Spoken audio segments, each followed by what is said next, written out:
I have seen this in leadership.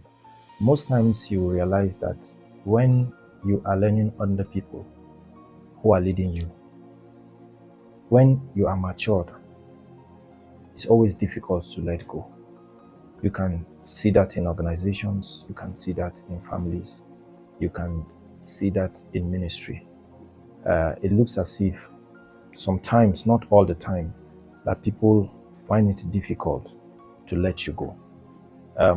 If you have a mother who loves you so much, she will always see the child in you.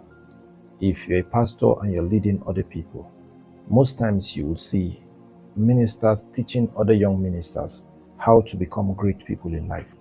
But when they begin to rise, it looks as if there is some form of jealousy, or people don't want you, they want you to remain where you are.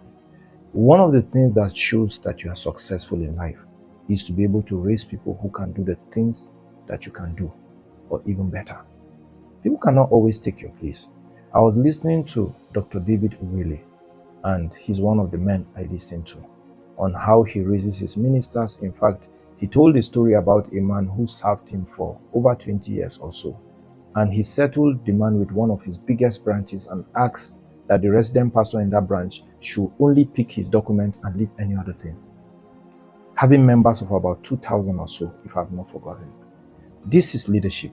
There is no how you will raise people, and when they begin to become great and you are jealous about what they are becoming, or you begin to fight them, or you try to find excuse to make sure that you don't separate with them in peace. I know what it means to separate with people.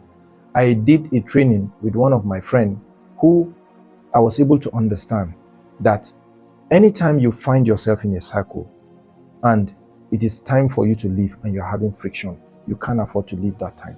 You have to wait until when you're at peace, then you leave.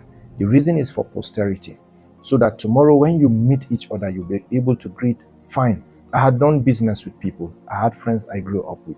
Some of them, we have different ideologies and we didn't believe in what the other person believed.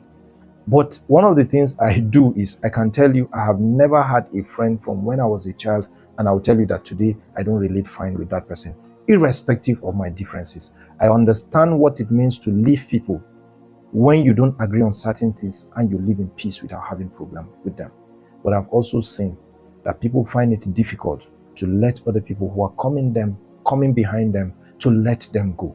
If you are a leader, when you raise people, allow them to become what they have, pursuing the passion that they have at heart. People cannot serve you for the rest of their life. You yourself are not serving somebody currently. And the time that